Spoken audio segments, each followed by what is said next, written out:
Today, let's take a well-known riff of just 5 notes, a little semitone pattern that we can then morph into our very own creation and see where we can grow it through 6 levels together in a piano tutorial. Let's have a play.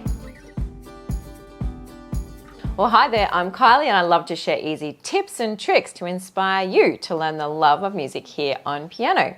Each Thursday I'll put out new tutorials, and if you enjoy the content then please give me a thumbs up and feel free to subscribe or join as well. Also, I'll give you a bit of a life update too at the end, but let's get straight into the key of E for now. That comes from the inspiration of Fur Elise. So with Fur Elise we have the first 5 notes zigzag between this E and D sharp here in the right hand.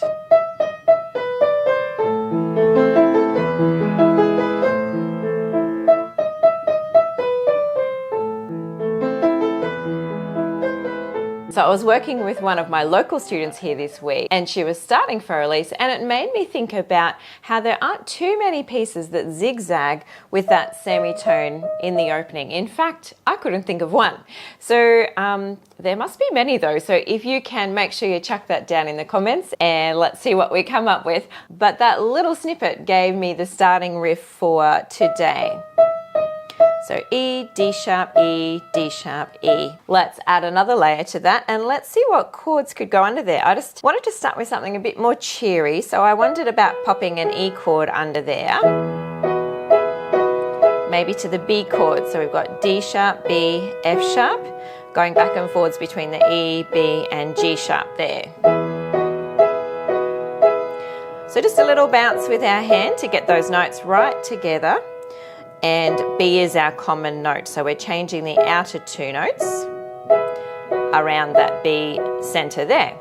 Let's level it up again with adding a bass note, so we could add just an E held note there. So 1, 2, 3, 4, 5 and hold. Let's move to our C sharp down the left hand here. 1, 2, 3, 4, 5 and hold. And then maybe ending on the A. But we could really do any sort of left hand bass notes under there. So have a fiddle and see what you like to come up with. Let's grow this again and level it up. Then also with the right hand, if we drop our B from the middle and just do our E and G sharp, we could then change back and forwards with the 6th there. I love 6th, they're a beautiful harmony. I was having a quick chat about harmony writing with my son the other day, and 3rds and 6ths are the most beautiful harmonies. Whether you're singing along to something or whether you're playing, have a look at a 3rd. 1, 2, 3 would be the G sharp, but if we put that at the bottom, then it becomes that beautiful little 6th there underneath as well. So let's have a little play through that with our 6th and our bass notes together. 1, 2, 3, 4, 5 and hold.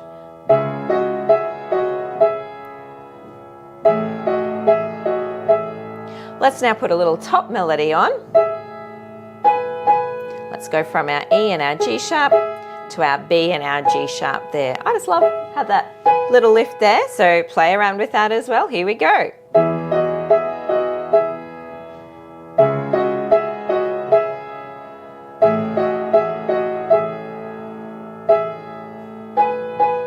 Again.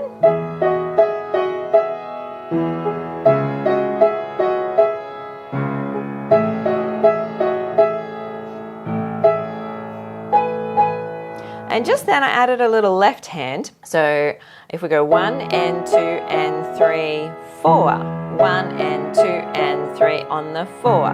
1 and 2 and 3, 4. Right hand. Then we could also grow our left hand ideas with a bit of broken octaves or something down there. Let's have a go.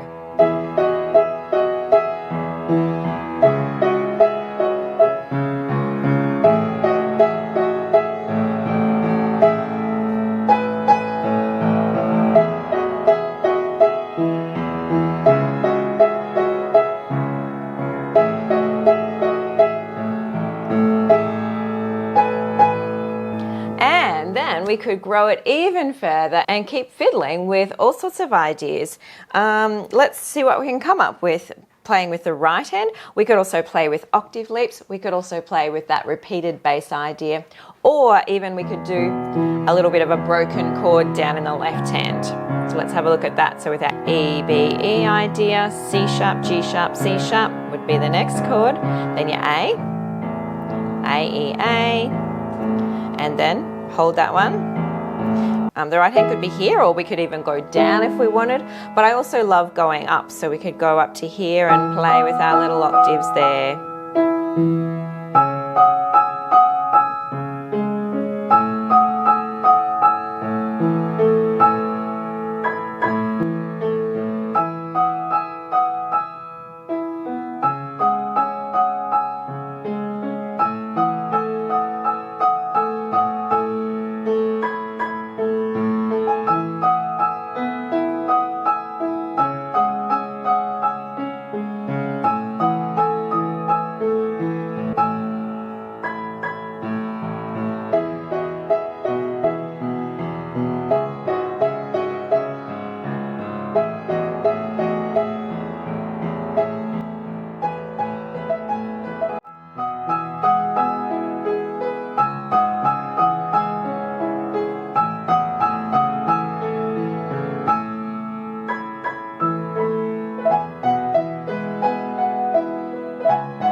And of course, just before, I did think of a little Yuruma riff that has the A, G sharp, A, G sharp, A, with a little semitone riff there.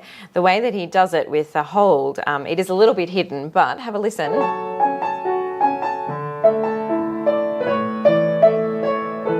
So the way that he plays the A, G sharp, A, G sharp, A. There is our little semitone pattern, just in one song off the top of my head, but let me know what other ones you think as well. So a bit of a life update. We have, our build has been going very well.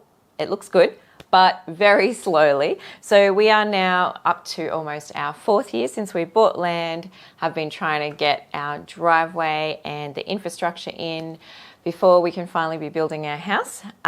It should happen soon, is the good news. Within the next couple of months, we'll actually be moving. So that will be lovely to be living out amongst the gum trees. But meanwhile, I've also been in the habit lately of managing to have some accidents. So last week I went out to get the mail and put my hand in the mailbox and was stung everywhere by a bunch of wasps that had decided to make that their home.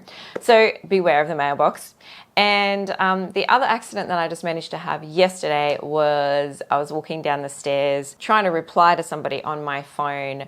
I stepped on the bottom step. I'd neatly put a stack of plastic folders for some accompaniment that I'm doing. And so I stood on those and slipped down the last step and basically have hurt everything, which is good because nothing got broken. But I'm quite sore today. So I think that's everything that's been happening lately. But there's a few maybe morals to the story of throw your phone out, they're not healthy. Plastic is evil, don't ever use it. And make sure that you're moving through life very, very carefully, even when you go to get the mailbox. So have a great week and I'll see you in the next video.